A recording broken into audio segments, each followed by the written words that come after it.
Today we continue with our class Halachos of Brochos. Today's class number 17. And we start with Sefer Halachos Chaim. And the topic is Admonishing the speaker. Let's see. The commandment of, the commandment, you shall reprove your fellow, Vaikran 19:17. So basically, if he does something right, we have to stop him, we have to tell him.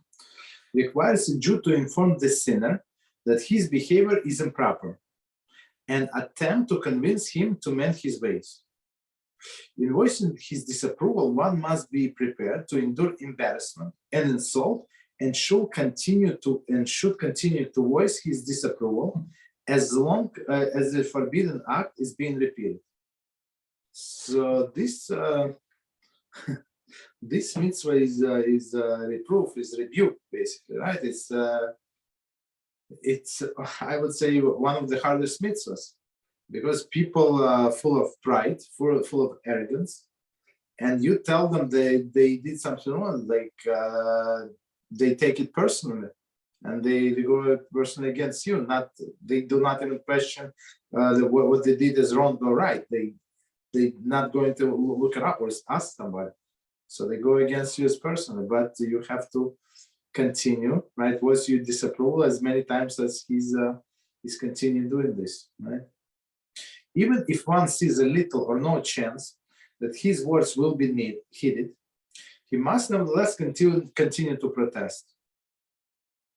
Only in the case where one knows that his reproof would cause the sinner to react by committing more serious offenses, is he to refrain from speaking up. So basically, whatever you say, and if he is going to provoke, if you know he's not going to listen to you, and he, as we said, he is going to take it personally and against you, I mean, what is the point? So the point is, the big, big picture is, so you try to sell to your fellow Jew, telling him that he is doing something wrong. That's the thing, right? And if he goes if he takes it the wrong way, so what is the purpose to continue? Reproof must be administered with respect and understanding, and should be done in a private whenever possible. So basically, one more time, we're not trying to embarrass him. We're not trying to insult him. We're trying to correct him to go in the ways of Hashem. That's all. Generally speaking, one is required to interrupt and reprove the speaker of Lashon Hara. So he's speaking Lashon Hara and about other people. You're trying to stop him, and I would say, from my experience, almost good luck with that. He's not going to stop. He's going to go, usually they go even stronger, right? Unless he tells something shocking. That's, in this case, they might lose the train of their thoughts, maybe. And do his best to ensure that he put a halt to his sinful speech. Okay. As mentioned, this does not apply when the speaker would likely react by expressing yet a greater negativity toward the person he was speaking about, as a way of defending his sinful talk. So basically, you tell you cannot talk about this guy like this. Said, oh, that's it. That's the minimum that I told you, but I'm going to tell you even more. Right? That's the issue. So do not provoke him, and there is no point for you to be there, basically. Continue. Another situation where the proof would be out of the places when. Okay, so continue. Okay, when number one, a speaker does not realize that information he's conveying is Lashon Hara. Okay, or is totally unaware that Lashon Hara is prohibited by the Torah. So basically, if he's ignorant, he does not know. Second one, but first one, he does not know that it is Lashon Hara. He did not learn the laws of Lashon Hara. It is obvious that the speaker will continue speaking Lashon Hara even after being told that this is forbidden. Okay, so it's second one.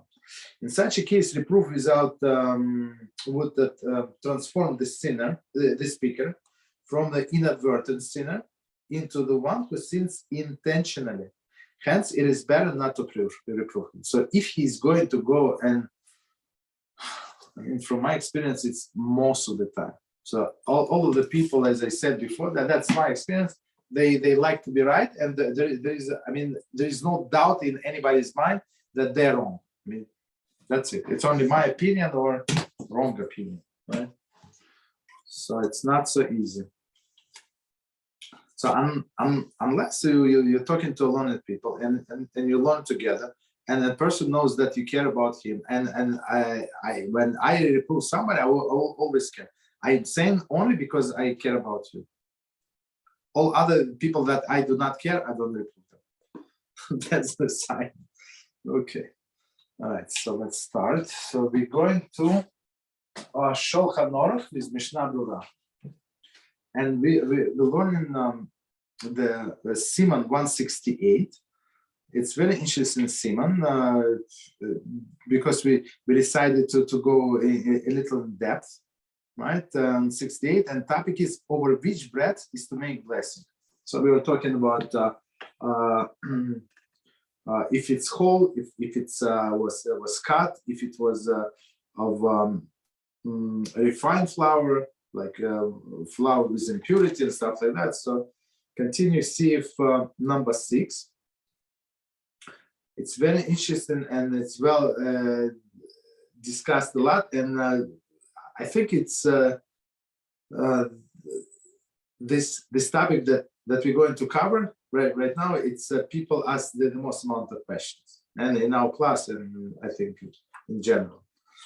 So number 6, over snack bread, one should make a prior blessing, snack bread. Okay, well, okay, let's see. And after he has eaten, is a single blessing which corresponds to the 3 blessings for after the meal. However, if one eats an amount of the snack bread out of which other people are accustomed to make a meal, then even though he is not satisfied from it, he must make over it the prior blessing, HaMotzi, and after he has eaten the blessing of a blessing after the meal. So, I mean, just to summarize, because we're going to into it with details. So even if it is snack bread, but he's going to eat a lot, according to other people that they would make a meal out of it. So you have to make HaMotzi. You have to go wash your hands and make HaMotzi. Okay. If one originally intended to eat a little snack bread, and therefore made Baremi Zoines, and subsequently ended the quantity of snack bread out of which other people make a meal, he should make the blessing for after the meal over what he ate.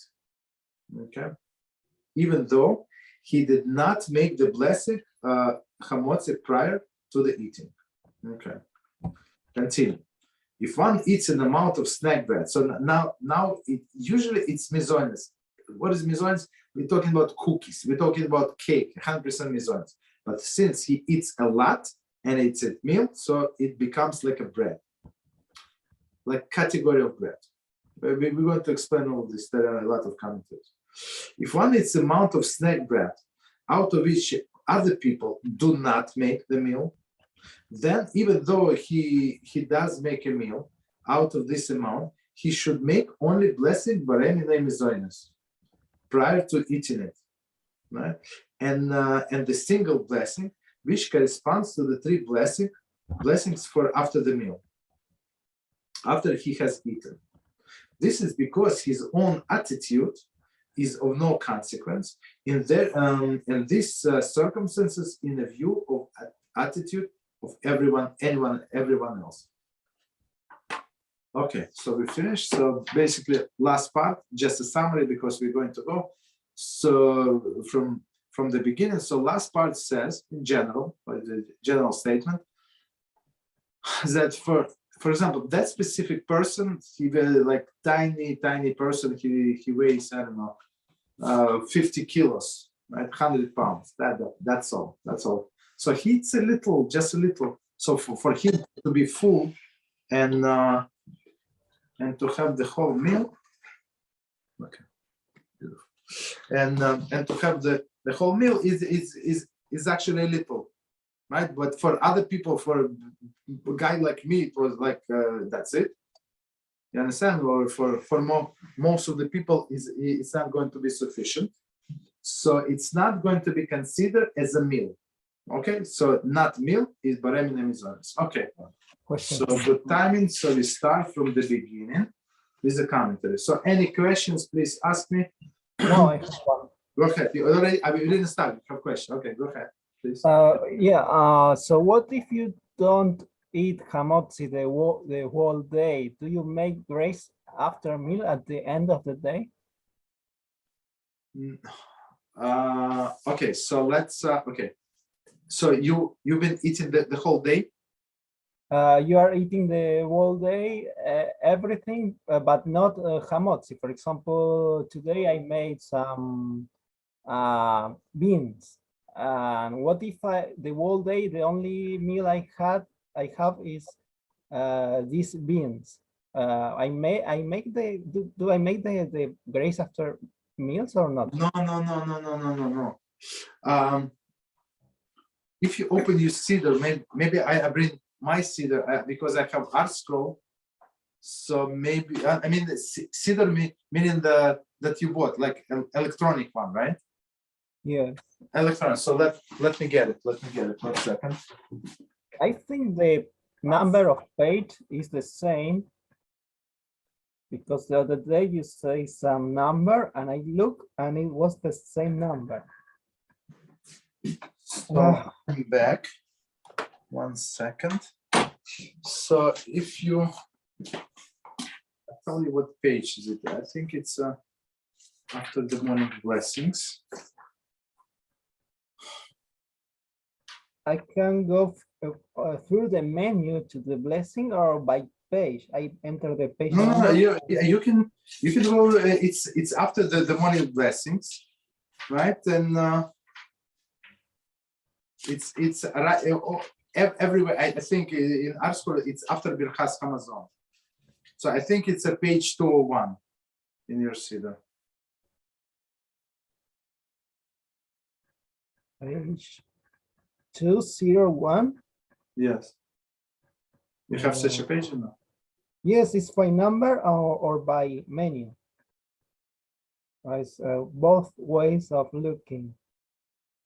Okay, so let's leave it for now. I'll send you later. I don't want to spend time on it. So basically, after others' food, page 201. It's say here. 201. The three-faced blessing. That's at the page 201. Three-faced blessing. Okay, so we have the different numbers. So you send me your what is it, table of contents, right? So with all of the pages, I am going to tell you exactly. So let's continue. So basically, if you ate only beans, so you make a short blessing, Borei Nefashos, and that's it. So I'm going to tell you like offline, Be'Ezrat Hashem. So now okay. So now we said or the snack bread. So there is some kind of snack bread. So what does it mean? So we call it bread and we call it snack. So bread is usually not snack, as we said before. Bread is usually the meal, right? Okay, so what does it mean? Number 23, Mishneh Berurah. Snack, okay. What this is explained in a succeeding paragraph, okay? Although in the case of ordinary bread, one must make the blessing of HaMotzi, or however little one eats, or eats of it, and if one has eaten an olive bulk of bread, he is required to make the blessing for after the meal, These snacks, bread, have a different rule. Okay, so let's, it's a lot of information here. Let's understand. So we have, as we said before, so I'm going to tell you the pages, but now just concentrate on concept. We have three kinds of blessing for after the meal. One is when a person ate bread, right? He said this along Birchas Hamazon. Then if he ate mizoines, all of this like cookies, cakes, and stuff like that, or he ate the fruits that grow in Israel, like pomegranates, olives, grapes, figs, dates, other things, right? So he makes this blessing, and if he drank wine or grape juice, all of these three categories fall up under the second blessing, right? And the third blessing for everything else. You ate beans, you ate candies, you ate chicken, you ate eggs, whatever you ate, there is no problem. So it's a shorter blessing. So now what he's saying, Mishneh Berurah is saying as follows, right? So he's saying, if it's a bread, 100% bread, so you make the blessing, doesn't matter how little it is. So basically, he's saying, even if it's only a few crumbs of bread, you still have to make the blessing of HaMotzi, right? So, okay, and if he ate the 28 grams, meaning this kizayas, 28 grams is kizayas, so he has to say Birchas Hamazon. The minimum amount of the solid foods to make after blessing is 28 grams in maximum 9 minutes. Preferably, they say try to eat from 2-3 minutes. So 28 grams is not a lot, right? 28? 28 grams, yes. Yes. Yeah. In 2 to 3 minutes. So if you take only 2 beans, and 10 minutes later you say you ate another 2 beans, or 3 beans, or 5 beans, so it's not going to be. You understand? Okay. So it's not going to be counted. So in order to say the after blessing, the blessing after the meal, you need 2 conditions, right? You need, first of all, amount, and second is time. Got it? Okay, continue. So one more time. So I'd like it to be very clear. So if doesn't matter how much he eats, right? He has to say HaMotzi. Doesn't matter. If you even few crumbs, he says the blessing of HaMotzi. First of all. Second of all, right? If he ate kizayas, meaning 28 grams, he has to say blessing. For example, if it was bread, so he says Birchas Hamazon. If it was other foods, he says different blessings. Okay, so, but Mishneh Berurah says that's with regular bread. With the snack bread, we didn't give the description. We didn't give the definition yet. What is snack bread? So just bear with me. Okay, snack bread, different rule apply. This is because it is not usual for people to make meal out of them, but only to eat small amount of them as a snack. So basically, usually people don't make a meal out of like cakes, let's say. But this snack bread is not a cake.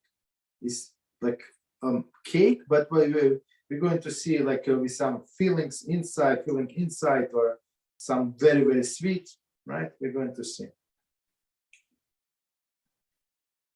In a view of this, one must merely make blessing boremine mizoines on the snack bread over them prior to eating them, and after he has eaten them, the blessing which corresponds to the 3 blessings for after the meal. Okay. Unless he eats a quantity out of which people are accustomed to make a meal, in which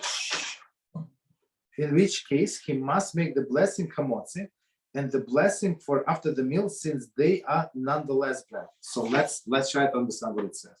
Okay, first of all, we say that this is some kind of snack bread, which people usually don't eat a lot. We didn't give the definition. I mean, that's the first definition.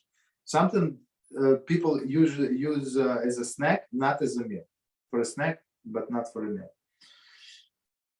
Second, we said that if he's going to eat a lot of it, a lot according to other people, a lot meaning that they would make a meal, complete meal out of it. Let's say this bread, that we're going to give definition, and plus tea or coffee, and that's enough, and he's full, right? And the quantity that other people would accept as a meal. We're going to define this quantity also later on. Okay, just try to understand the concept. Other question. Yeah, go ahead. So isn't the grace after meal based also on how the level of satisfaction we have with the food? You're right. So okay, so in Torah it says, and you will eat and you'll be satiated. You're right, 100%. That's a part of the Birchas Hamazon. You're right, but it's only on a Torah level. Our rabbis added. So even if you eat only kazayas, even if you ate only 28 grams, we still say Birchas Hamazon. So in the end, what if we only eat beans or rice or any other? We don't say, we say different blessing. Even if we are not satiated? Even if we are in this case, it does not make any difference. So satiation is only on a biblical level.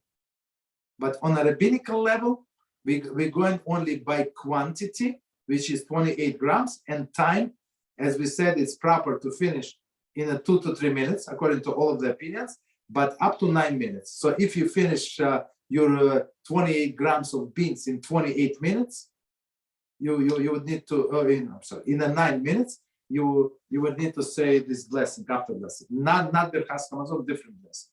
We call it Borei Nefashos. I'm going to send you the text later on. Okay. I think I have the Borei Nefashot, but I couldn't understand it because it was repeated twice. I don't know why it's that. Twice? Yes, there is a phrase that is repeated twice. Oh yes. No, I don't know why. That's correct reading. Exactly. That's correct. Just continue reading. That's the text. Yes. Okay. Yeah. Okay. Okay. So let's try to continue. So one more time, I'm going to back to Shulchan Aruch.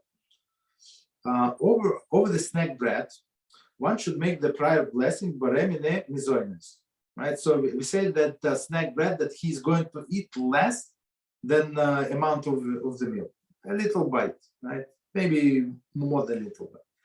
And after he has eaten the single blessing, so this single blessing is called al Ramichia, okay, which corresponds. So if he ate just a little of this mizones bread, snack bread, right?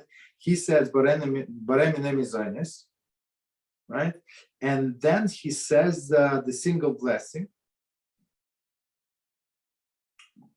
In a single blessing, so meaning Ala Mechia, which corresponds to the 3 blessings. Why do they say 3 blessings? Because it's one blessing for 3 types of food. As we said, you said on all of the mizoines, all of the cakes, cookies, and etc. on the pasta, right? First of all, you say on fruits that grown in Eretz Israel, like figs, dates, pomegranates, and olives, and I don't know if I missed something, right? And the third category that falls into this under this blessing is wine or grape juice. Grape juice is considered wine also. Okay, so it's one blessing. It's longer than Borei Nefashos, but much shorter than Birchas Hamazon, basically. Continue. However, if one ate an amount of snack bread, so we don't say there is bread, we say call it snack bread, out of which other people are accustomed to make a meal, then even though he is not satisfied from it, he must make over it the prior blessing, HaMotzi, and after the blessing, Birchas Hamazon. So basically, if you know, okay, this is snack bread, we're going to give the definition, right? What is snack bread? And now he's going to prepare, that's all he has, and he's going to make a meal out of this snack bread. So in this sense, it is a meal, and since in some sense it's still a bread, so he has to go wash hands and make HaMotzi over the snack bread. And same we say about the cookies and cakes and crackers and all other things. So if he's going to eat so much, we're going to define how much later on. So he must treat this amount of miscellaneous products as 100% HaMotzi. Understand? Okay, so let's continue. So now, and how much is this amount? So now we go by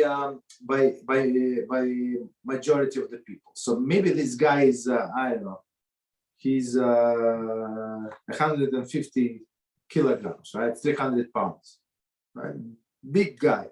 So for him to get satisfied, he need to eat a cow, basically, right? So if he eat like 5-6 slices of this snack bread, it is not going to help him. But anyway, since other people would feel full, so we go, but majority of the people not by his stomach, basically. Okay, so let's see what Mishneh Berurah has to say. The Achronim write that if one eats snack bread by itself, then in order to be obligated to make the blessing HaMotzi and the blessing for after the meal, he must eat quantity of it that others people usually satisfied by when they eat it by itself. Okay, so when we say satisfied by, meaning that they're going to eat only the snack bread. Of course, they might have a salad and coffee and this and that, but without salad and without coffee and without cheese and without other things. Only if this person is going to eat bread, how much he needs to eat in order to get satiated. Commentary. There is the amount which they would eat if they made the meal out of it, and not because the amount which would satisfy them completely. Okay, so meaning even if they're not going to like a big satisfy completely, but it's a meal. So sometimes you ate a meal and you're still hungry and you would get something else, but it's extra. It's not your meal. So you plan your meal. That's how much I'm going to eat, and all other things are extra. Okay, so one more time, we go by majority of the people that they would consider a meal, not necessarily that they're going to be satiated. Like not everyone would be satiated, but it's going to be considered a meal. Okay. Continue. If one eats snack bread with meat and other articles that are usually eaten together with bread, it is then sufficient if one eats an amount that other people are usually satisfied by when it is eaten together with the other articles as well. So here's what Mishneh Berurah said. That's so we started from the point that we're going by the opinion of most of the people, what is the meal is going to be, and now he switched gears, right? If one eats the snack bread, I'm going to read again, with the meat. So now it's not only snack bread. So in definition we said if these other people would eat only snack bread, it's going to be minimum amount, right? But we now said no, he's going to eat snack bread with something else. So I mean that's definition of bread. You eat bread with all other things, right? If one eats snack bread with meat or other articles that are usually eaten together with bread, it is then sufficient if he eats an amount that other people are usually satisfied by, if it is eaten together with other articles as well. So, for example, if he eats a piece of chicken and he eats it with 3 slices of bread, even though it's not enough for a meal, but it is enough to be satiated with this piece of chicken. So this is it. However, if one eats snack bread by itself, but snack bread usually, snack bread you eat by itself. That's the definition of the snack, right? So if you eat with other things, it's you put it in a category. In use of regular bread, right? That's what it is. However, if one eats snack bread by itself, and the amount he eats satisfies him, but it would not satisfy other, if they ate it by itself, although they would also be satiated if they ate it together with other articles, we do not contend that his own attitude to this amount is of the consequence, and he must therefore make the blessing HaMotzi, and the blessing for after the meal. Let me explain it. It's we said it before, but in the Shulchan Aruch, but Mishneh Berurah explained it like in his own words. Okay, so we said here's the situation. So if he is going to eat these 3 pieces of bread with piece of chicken, and that's what usually people do, we're talking about snack bread, some sweet, some other things, right? So in this case, we consider it 100% HaMotzi, and he has to wash his hands and say Birchas Hamazon, right? Now, second scenario, what he says here, that he eats snack bread, and he is satiated, snack bread only, without anything, and he's satiated, right? And let's say we're talking about 3 slices. He ate 3 slices of this snack bread and he's full. That's it. I'm full. I don't want to eat anything else. And other people, and he is like a person who does not eat much. And this same 3 slices, other people would eat with chicken, this piece of chicken, and they would satiate. Would be so for them. It is a meal, right? For him, it's a 3 pieces of this slice, 3 slices of snack bread. So Mishneh Berurah said we do not go by his opinion. We go by opinion of a majority of the people that in order to get satiated, you need to eat 5 slices without chicken, without anything. So for 5 slices of this snack bread, according to all of the other people, and 3 people and 3 slices only if you eat something else. So in this case, even though he's satiated from 3 slices, he still make mizoines. So he treat the mizoines and does not make HaMotzi, does not make Birchas Hamazon. Understand or no? No. Huh? Any question? Go for it. So that's because you mentioned bread and meat, for example. But the question is, does kosher bread has kosher milk in its ingredients?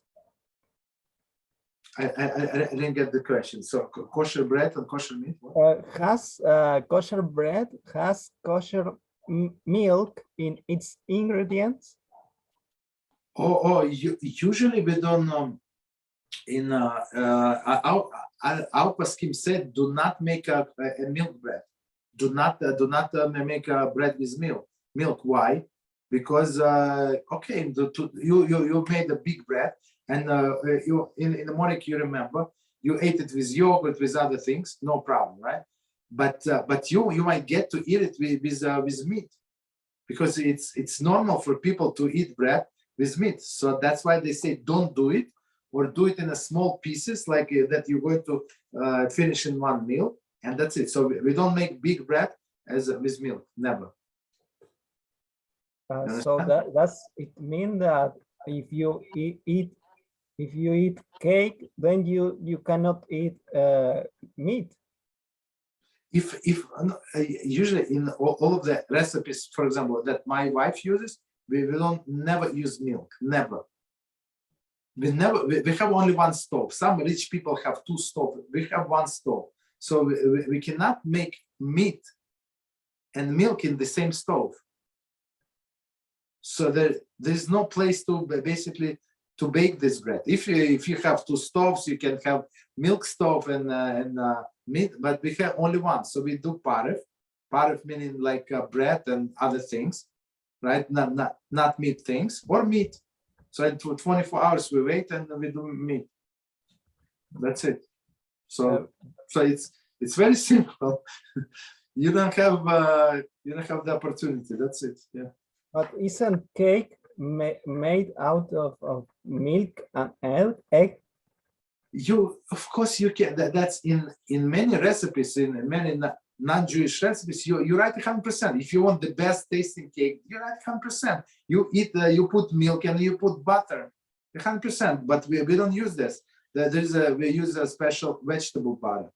Oh, so kosher cake does not have. So never milk. We use water. Wow. Yeah. I mean, if you go into the Jewish bakeries, of course they would sell the milk product and stuff like that. But even if my wife could bake, there's no place to bake. You understand? So it's very simple. And our poskim say, do not make milk bread. Guess what? Unless people don't eat meat, for health reasons, for other reasons, right? So because for sure, guarantee you're going to eat it with meat, guarantee. So they say don't do it. But today, I mean, if you have different stoves and stuff like that, even these different stoves do not help. Okay. So good questions. Continue. Any other questions or continue? So basically, basically one more time, we didn't give the definition yet of this snack bread, but we continue. We're going to give the definition. So now, with respect to the Eruv Tavshilin, it is stated in section 368, we're going to get to it, probably not, that the quality of bread, which has a bulk of 3 or 4 eggs, is regarded as a meal. Okay, so let me go back and we understand, because there are many very interesting, very important ideas. I'm not sure where to start. So, okay, so we have this concept, right? It's a rabbinical mitzvah. We have 7 rabbinical mitzvahs, right? 7. So one of them, we said before, it's wash the hands before the meal. One of them. Another one is the Eruv Tavshilin. So Eruv Tavshilin is halachic mechanism that would allow you to cook on Yom Tov for the next day. This day may be another second day of Yom Tov, or maybe Shabbos. So what does it mean? There is halacha for Shabbos or Yom Tov. You're not allowed to prepare on a holiday for a weekday, or on one holiday for another holiday. You understand? So if it's decree of the sages, they would not institute it, so people would say, look, today Shabbos, I'm not working, so let me cook for the whole week. Right? Even if cooking is forbidden, it's a different story. But let's say on Yom Tov. On Yom Tov, the cooking is allowed. You can cook Yom Tov. You can go slaughter the chicken and start cooking from the beginning. There is no problem whatsoever. Right? But even on Yom Tov, they say you're allowed only to cook whatever you need for this day. You can cook a little extra if you don't know, maybe guests are coming, maybe not coming, maybe they want to eat extra, so that's a different story. So it's not counted, it's still counted as one day. But you cannot cook if there are like only 2 or 3 people in the family, like big pot that would last for 7 people for the next for 10 days. I mean, it's obvious that you prepare for a weekday, right? So in order to allow us to cook, for example, if if the holidays, and it was like maybe 3 years ago, like all of the holidays were Thursday, Friday, and Shabbos. So basically on Shabbos, it says that you have to prepare like nice and fresh food, right? So if you cook everything on Wednesday, so basically you're not going to have any fresh food on Shabbos. That's understandable. It's already like three days, right? If you cook on Wednesday during the day, during the day, right? So Tuesday, so it's like 3 or 4 days ago, this food. So in order to allow us to cook the food, they say that we're going to Erev Tavshelim. So Erev Tavshelim is what? Is a thing that you say, I cook this challah, small challah, let's say, and I cook this egg. I bake this challah and I cook this egg, and I'm going to use it, and I'm going to eat them on Shabbos. Let's say this challah and this bread, I'm going to eat it on Shabbos.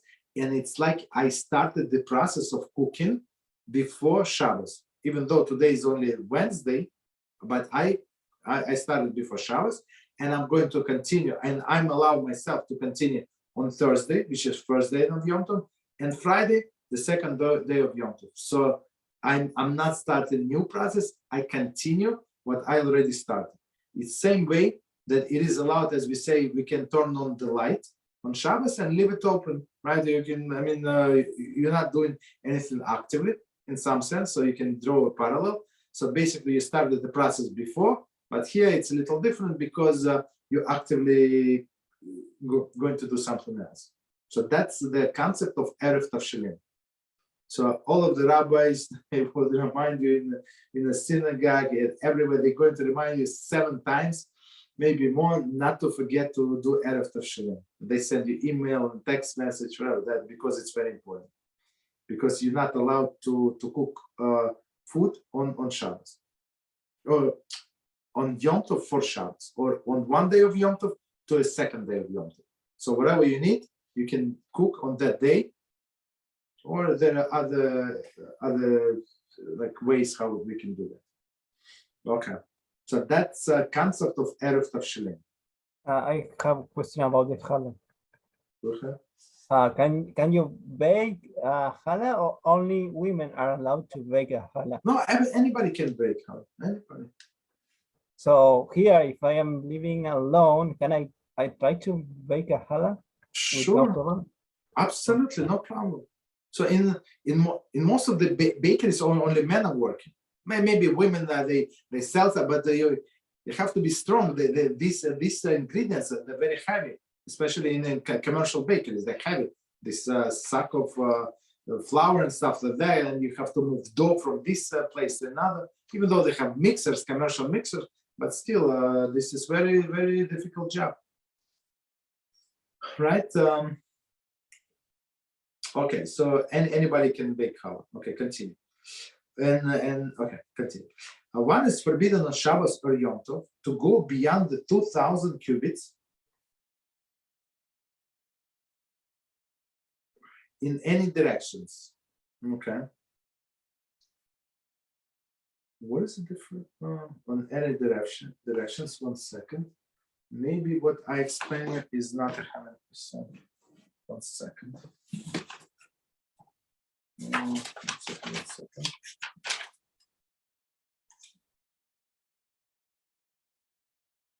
No, Erev Tavshelim, no, I explained correctly. 654. So you can check in your civil later, 654. Erev Tavshelim. Let me see. 654. I want to make sure that I told you the right thing. Yeah, that's Erev Tavshelim. Okay, no problem. Okay, so continue. So one more time. One is forbidden on Shabbos or Yom Tov to go beyond the 2,000 cubits in any direction from the place where one is residing at the inception of Shabbos or Yom Tov. So, okay, if one resides in a town, this distance is measured from the end of the town. The end of the 2,000 cubits limit is known as Tchum Shabbos. To be able to go beyond the Tchum on Shabbos or Yom Tov, one must make an Eruv by placing sufficient food for 2 meals in a spot which is within the Tchum, but is further out in direction where he needs to go. This spot is then regarded as a place of residence on Shabbos, and may therefore walk 2,000 cubits beyond that spot. Okay, so let's try to understand what it says here. There are many different and very interesting concepts that we're going to introduce today. So first of all, we have this concept Tchum Shabbos. Tchum Shabbos meaning how far you can walk from the place where you stand for Shabbos. So basically, if it's in a town, you can walk in one town. If it's a large town, for example, where I live, to go to from where I live to the end of the town, maybe I don't know, 5 hours, 4 hours, like a very, very far away, right? But it's still there is no desecration of Shabbos.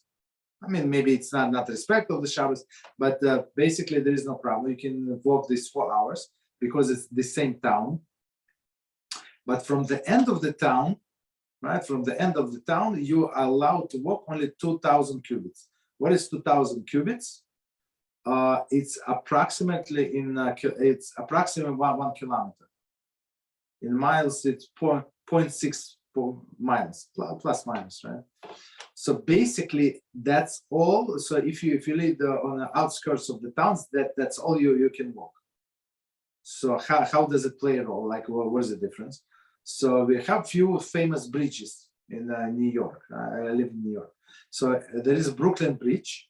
So Brooklyn Bridge, I didn't measure, but people measure. So it's less than 1 kilometer, meaning that people from Brooklyn can go to Manhattan. There are many shuls in Manhattan, so if they want to visit somebody, so they can walk and get to Manhattan. But there is the one longer bridge that they call George Washington Bridge. It's from New Jersey to Manhattan again, right? So it's longer. So basically, if people want to walk from New Jersey to Manhattan, what do they need to do? And that's what I heard people are doing. So before they come to the end of this 2,000 miles, right? So less than 2,000 miles. Actually, they have to create a spot where they were going to start food for 2 meals. Okay, food for 2 meals, and then it's going to be considered residue. So minimum we have to eat 2 meals. Okay, the proper 3 meals, but okay, let's say 2 meals, because Friday he already ate, correct? So now he has only 2 meals, Shabbos morning and Seudah Shlishi, 2 more meals. So if he put in some place, let's say that somewhere he hides in a bag somewhere on this George Washington Bridge, this amount of bread equal to 2 meals, unless animals, birds are going to eat it. So basically he can continue walking. Because why? Because it's his place of residence. Okay, in some sense. All right, so that's that's not, we're not learning about this Eruv, we're not learning about this Tchum Shabbos. We're trying to derive what is it the minimum, what is it this amount of meal of bread that people would eat. That's what we're trying to arrive to. And is this for Yom Tov and Shabbos or for only Yom Tov?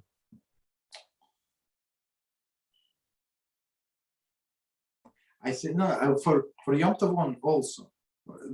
The difference between Yom Tov and Shabbos, they're like very, very. The difference is very small. So on Yom Tov you can cook, you can make fire from a pre-existing fire, right? We leave a candle, 24-hour candle, and from this candle you can light other candles, right? So you can cook and you can carry. So even there is no Eruv, so you can carry, you can take your book, take your towels, take whatever you need to somebody else's house. There is no problem. That's basically 2 differences. All other things are the same. And about the bridge, isn't an issue to walk over water during Shabbat? No, people spend the Shabbos on a ship, right? On a ship, like a big cruise ship. There is no problem. Or a commercial ship. Jews go. They did all the commerce all the years, right? There is no problem. Okay, so continue. It should, however, be noted that there is an obvious mistake in the Mishneh Berurah, and the word tehum has been added in error, since the ruling in 368 is actually referring to the Eruv, which makes it permissible for people to make who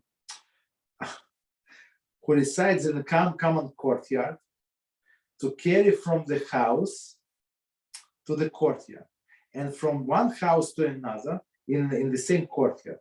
Such as Eruv is made by placing sufficient bread of 2 meals in one of the houses, exactly as we explained, right? So in one of the houses, or they connected, where there are 18 or more people involved. Okay, so you need a community of at least 18 people. Okay, so continue Mishneh Berurah, the sentence from the beginning. Now, with respect to Eruv Tavshilim, Tehumim. So it's a Tehumim, but actually Tavshilim. Okay. Okay. It is stated in section 368, paragraph 3, that the quantity of bread which has a bulk of 3 or 4 eggs is regarded as a meal. So that's the answer. So all of this was said only to see like what does it mean, the amount of bread for 2 meals. So the amount of bread for 2 meals, they say 3 or 4 eggs regarded as a meal. Okay. Several Achronim state that the same ruling applies in our case. Okay, so we're trying to find out how much bread is normally eaten. What is the meal? What is the definition of the meal? Several Achronim state that the same ruling applies in our case, and we regard this quantity of snack bread as being the amount out of which one makes a meal. Okay. However, several other Achronim, the Gra among them, disagree with this comparison. They have the opinion that one should not make the blessing HaMotzi or the blessing for after meal over the snack bread unless he eats as much as one would eat in a regular evening or morning meals. So commentary. It should be noted that in former times it was customary to eat only 2 regular meals daily, one in the morning and one in the evening. Okay. As stated by Beis Yosef in the name of Shebalei Leket. So we see two opinions. So one opinion is that we should go by the Eruv. Whatever they say in the Eruv is a minimum requirement, that's what we must do. Second opinion, he said no. Second opinion is a Gra. He said no. We go by what usually people eat, right? And they eat in the morning and in the evening. That's we don't go by the Eruv standards. I have likewise discovered the Eshkol, that it is clear in the Eshkol that it's clear that the author is of the opinion that the word of Shulchan Aruch is also more inclined to this interpretation, meaning, as we said before, what people usually eat, not what they make Eruv from. Nevertheless, initially, it is desirable to take into account the view of these stringent authorities and avoid eating the bulk of the 4 eggs for the snack bread. So commentary. There is the avoided bring oneself into situation when one will have to make the blessing that is considered to be wrong blessing by several Achronim. One should therefore eat either less than the bulk of 3 or 4 eggs, right? Or the amount that one eats in a regular evening or morning meal. So since there are two opinions, so we say don't go by lenient opinion. Don't eat 100% less than lenient opinion, or go so to satisfy both opinions. So as we said, one opinion is 3 to 4 eggs. So the definition of the egg is 2 kizasim, right? So one kizais we said is 28 grams. So it's 4 times 28. Okay. That's what people eat. 1 second. Number 9. Okay. This certainly applies if it is doubtful whether or not the bread is in question in the fact classed as a snack bread halachically. So here we go. So if he has a doubt whether this bread that he eats, maybe it's snack bread, so that's when he has to be careful. If there is if it's regular bread, so he does not have to eat that much in order to say Birchas Hamazon. It's, as we said before, 1 kizayis is enough. Although it is stated in paragraph 7 that one should act leniently in such a case and treat the bread as a snack bread, if he's not sure, so let's treat it as snack bread. One should at any rate be sure to take into account view of the stringent authorities mentioned above in the case of the sub-paragraph, and avoid eating the bulk of the four eggs, right? Eggs or bread. So as we said, okay, so there are 2 opinions. I'm not sure if you can finish it today. Oh, time is up. Okay, so let me just finish maybe one more comment. So there are 2 opinions. One opinion is we go exactly as an Eruv, let's say 4 eggs, right?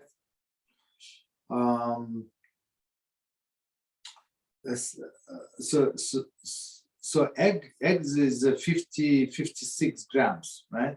56 grams. One opinion, and second opinion, no, we go by what people usually eat. Like majority of the people, they would say they would be satiated if they eat only bread without any other things. Okay, so let's see. So the Mishneh Berurah says, don't put you like in this questionable situation. Eat for sure that it's going to be according to stringent opinion or less than a lenient opinion. So one more time the sentence, and we're going to start. So it says, however, if one eats amount of snack bread out of which other people are accustomed to make a meal, so that's the first opinion, then even though he's not satisfied from it, he must make over the prior blessing, over the prior blessing of HaMotzi, even though, as we said, for him it's not enough because he's a big guy, right? He has to say HaMotzi because other people would eat it as a whole meal. And after that, after he has eaten it, the blessing of after the meal. So commentary, Mishneh Berurah, he must also wash his hands just as he must do when he eats proper bread, as said in section 158. So we're going to stop here. Of course, we did not finish this halacha. It's very involved, Baruch Hashem. And that's it. So we're going to give you the definition of the snack bread later, another time. So any questions on any subject, please go ahead. Oh, I have a few questions here. What if you eat an apple less than 28 grams of weight? Nothing. Nothing. You don't make any blessing there? No. You're not allowed to make any blessing. If you make a blessing, it's going to be blessing in vain. Don't do it.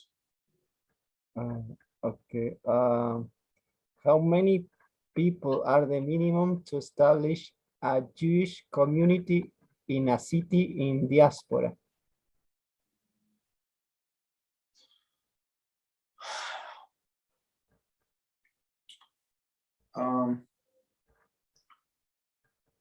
I don't think there is a minimum, but you see, the thing is that a person has to go to the synagogue or at least somewhere. That doesn't have to be like big synagogue. It could be in somebody's apartment. So for example, there are many synagogues where, I mean, not where I live, but in Monsey, in Lakewood, in like all of the towns, right? That people have big like private houses, right? And have basements. So, and they converted these basements into either half of the basement into synagogue. So people from around who live around come to this basement. So it does not have to be like, but he said, but in this basement, they keep the Sefer Torah. So in order to read, as we learned in our class, in order to read from the Sefer Torah, you must have 10 people. So if you have only 10 people, not a good idea. Somebody gets sick, somebody's late, he went to work early, like late, or what are you going to do? So I'm not sure if it's like specific number, if you ask, looking for a specific number, but people, I mean, the people move. Jews migrate, always migrate. And since Baruch Hashem, many have big families, so they cannot stay in the same neighborhood. They have to grow.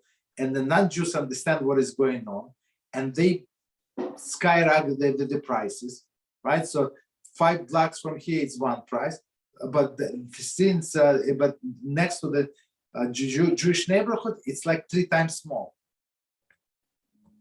You understand? And they're not stupid. They're taking advantage.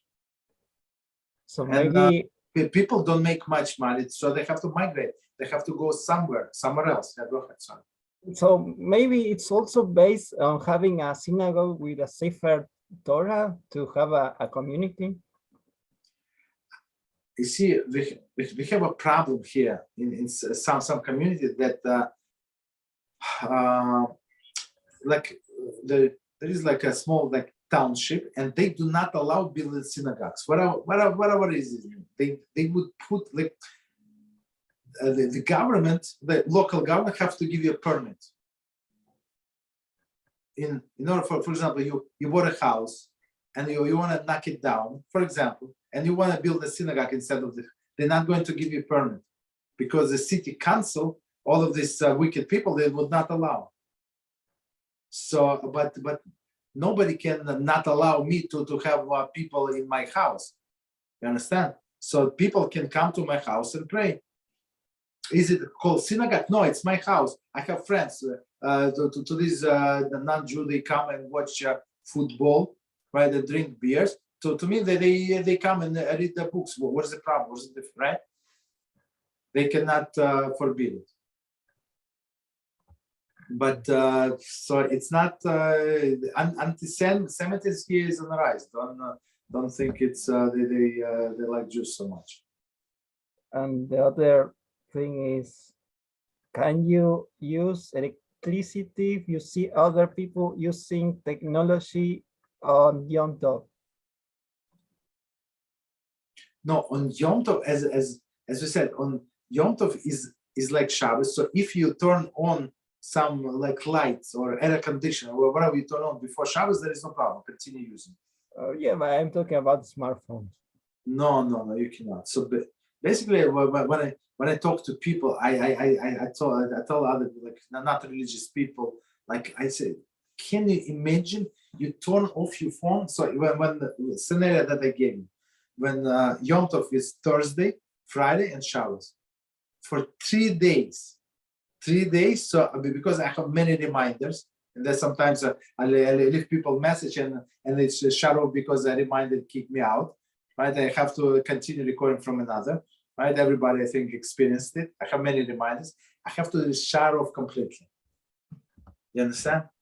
So for 3 days, nothing. So you devoted to spirituality. You have no choice but to read books. You understand? I mean, for other people, I like to read books. I love like I love the situation that I don't need to check messages. You understand? All other days I'm under the pressure. I have so many messages and people waiting, people asking the question. do this, do that, read this, what should I do in this? Now they know I'm not there. I'm not there. You understand? So for me, it's a big relief.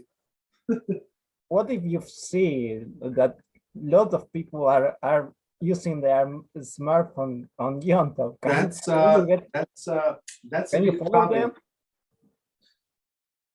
That's a big serious problem. So some time ago, I mean, I'm not following this, but some time ago, I remember, I don't know, some Rasha said that there is no problem. So they said that texting it's not electricity. And for some teenagers, girls, right? They got so addicted, maybe boys also, but I heard about girls. Since the family that I was talking, they had teenage girls. Right? All of them are so addicted in texting. So for them, it's like if they don't have a phone, they are ready to die. If she cannot find her phone, like 12 years old, 14 years old, she can have a heart attack. You understand? She can flip out on the whole family. That's how people, I mean, if Jewish girls are so attached, I cannot even imagine about the non-Jewish girls that how they attach to the phones. You understand? So you're right that's exactly is going on. And I was passing by one shul, and they have this sign next to the entrance, right? They say texting on Shabbos is absolutely forbidden. But seriously, you know, it's not like one girl or one woman did. No. If they put a big sign, it means like it's seriously like serious craziness. But maybe people say that it's not Shabbos, it's Yom Tov. Why not? No. But everybody knows that the rules are exactly the same. The rules are exactly so. You can light the candles, for example, on after the first day of Yom Tov, you have to light the candles for the second day of Yom Tov. But how can you light? You're not allowed to light. No, they say you are allowed to light from pre-existing flame. So we keep this candle, 26 hours candle, and we light from that candle. That's it. It burns. That's it. So you will get punished if you follow other people that are religious and they are. They are not religious. They might look religious. So you have to understand what you're asking me. I'm going to turn this question a little. Right? Well, what you asking me? If everybody's drinking the poison, if I drink the poison with them, and I'm going to survive because I'm a nice guy, no, you're going to die. Guess what? Just because the masses are doing things does not make it permissible. You understand? So people, unfortunately, that's a big issue. Two questions, I think now. Is it that in the Messianic millennium the fruits are going to grow bigger? The what is going to grow bigger? The fruits are going to grow in the Messianic era when Mashiach comes. Yes. I have not. I'm not sure. I mean, it used to be. It used to be. It says in the Talmud Sota in the end and last chapter. I think it's last chapter. They say after this rabbi died, that this we had these changes. And I don't remember after one name, the fruit lost their taste in the whole land of Israel. I mean, if you go there, they're tasty. So you can imagine, or you cannot imagine how beautiful they were when this person was alive and when we had the basic English, basically. Okay. The question is the final question. I think. How much time do you have to say the after food blessing over bean soup? Bean soup. What kind of blessing you need to say? How much time do you have to make it? Oh yeah. Okay. Time frame. So so if you I would say like if you're not satiated, I mean after soup you cannot be full. I mean you satiate it somewhat, but soup is usually not enough, right? So if you ate soup, I would say half an hour. Half an hour. That's it. So after half an hour, don't do it. So if you forgot, for example, and you're not sure, you didn't check time. You're not sure it's a half an hour or maybe a little less, a little more. So don't do it. So I would say just eat something else or drink something else on which you would have to make an amount that you will need to make the after blessing, and keep in mind it's for this tea, for example. I'm making blessing now for this tea and soup that I ate some time ago. So if it's still time, if it's still under 30 minutes, let this tea cover the soup. If it's not, so I'm making only on after blessing on the tea. That's it. Okay. That's the first. Okay. Thank you very much. I apologize.